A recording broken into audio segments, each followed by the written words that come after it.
Remember when Donald Trump said that line in his debate with Kamala Harris about Springfield, Ohio, and the target he put on the backs of Haitians in the name of white supremacy? If I have to, but it wasn't just a meme, create stories so that the American media actually pays attention to the suffering of the American people, then that's what I'm going to do. And his running mate practically admitting it is all a fabrication. That's right. That's 100% true fact, not made up at all to get you into voting a certain way. They're out here eating cats and dogs. It's mass hysteria. Hell, all these childless cat ladies, I'm looking at you, Taylor Swift, all these childless cat ladies, they're not lonely. They're just hungry. That's their problem. What kind of monster calls the animal control van a food truck? Huh? What kind of monster walks past a dog park and has their mouth just start watering? Huh? What kind of monster looks at the puppy bowl like it's the tank at Red Lobster? Whatever happened to dogs being boys and cats being girls? Just the other day, somebody was like, who's a good girl? Who's a good girl? And I turned around and I was like, well, that's got to be a cat in it. And it was a dog. And I said, they're not doing what I think they're doing. Yes, they were. They're sending all these cats and dogs to obedience school, and they're turning them trans. That's what they're doing. They're teaching them sit, stay, them, and they. That's what they're doing. It's all 100% true, not made up to get you to vote a certain way. And I'll stand by that no matter what, because I'll eat a lot of things, but crow ain't one of them. Comedian Brent Terhune shows how to mock these idiots with his takes on various issues, including... Now, we've known for decades our planet is warming, that we would start seeing the brutal effects. But conservatives remain so deep in their denial, they're flailing around for anyone or anything else to blame. Republican Congresswoman Marjorie Taylor Greene, who is now like a big mover and shaker in the Republican Party, is promoting a bizarre conspiracy theory about a mysterious they, you can imagine who that is, controlling the weather, suggesting that they are sending hurricanes to Republican areas to impact the election. Like someone is sitting at some computer somewhere pressing hurricane. It's Jewish people. She's saying Jewish people without actually saying and typing Jewish people. Look at this. Storm the Capitol. Barbie was right once again. Surprise, surprise. They are controlling the weather. And for the record, the only pronouns I recognize are they and them, because that's who's doing everything out here.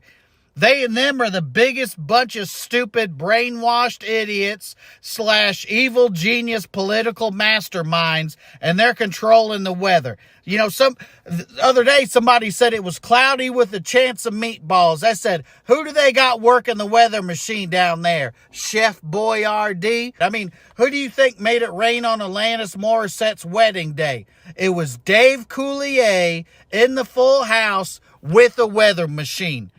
You know, somebody said it was raining cats and dogs. I said, I believe it. They're probably feeding the people in Springfield. That's what they're doing. And the bottom line is, I'd rather believe all that than acknowledge that there are real problems in our world. Bad stuff just doesn't happen. It's got to be manufactured. I can't comprehend it. Everything's a conspiracy, and I find joy in nothing. Quite honestly, this is so well done because it's a grand display of what the party is.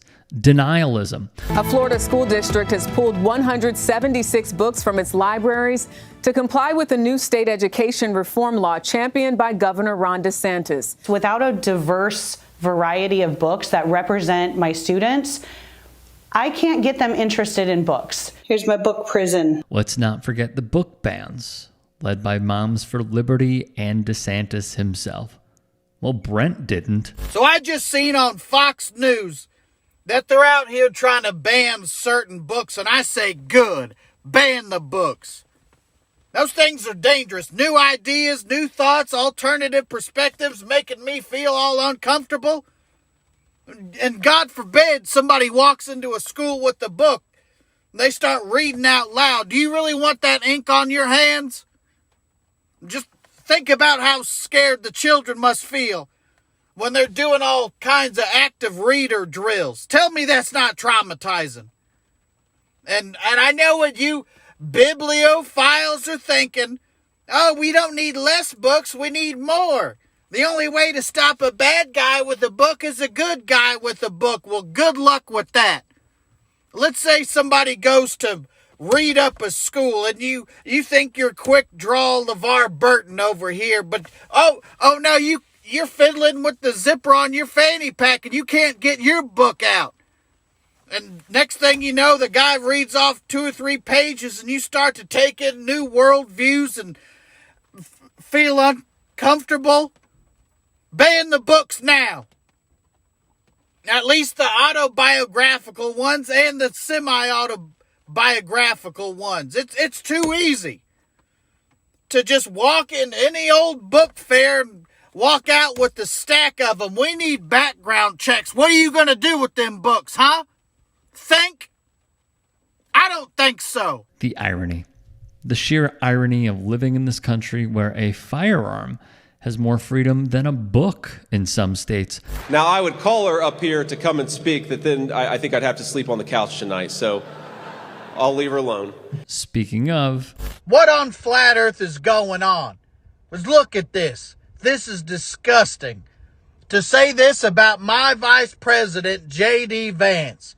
You think it's funny to say every time he makes love, he finds a quarter, 2 Skittles, and a remote. You think that's funny. You think it's funny that you can't put a couch out for heavy trash day without J.D. rolling by thinking she's a hooker.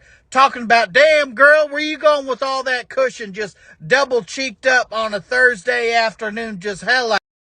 Look at you. Couch me outside. How about that? I think it's funny to say that when he was a kid, he would pound off to the Sears catalog. And by Sears catalog, I mean the furniture section. And by when he was a kid, I mean today. 10 out of 10 jokes. No notes, brother. Please check out more of Brent's content on his YouTube channel, which can be found at Brent Terhune, his Facebook page under the same name for more clips and updates, on Twitter, which is honestly where I first discovered him, on Instagram as well, and head to brentcomedy.com to see where he will be, because it might just be in a town near you. Hey, I appreciate you watching. Now, if you can, please do become a channel member by going to youtube.com/tytsports and clicking the join button. If that's too much for you, you can just go to tyt.com/join to become a member. It helps all of us out here at the Young Turks and keeps our network afloat. In addition, you could follow me on my socials on Twitter, Instagram, and TikTok. Appreciate the love. Have a great day.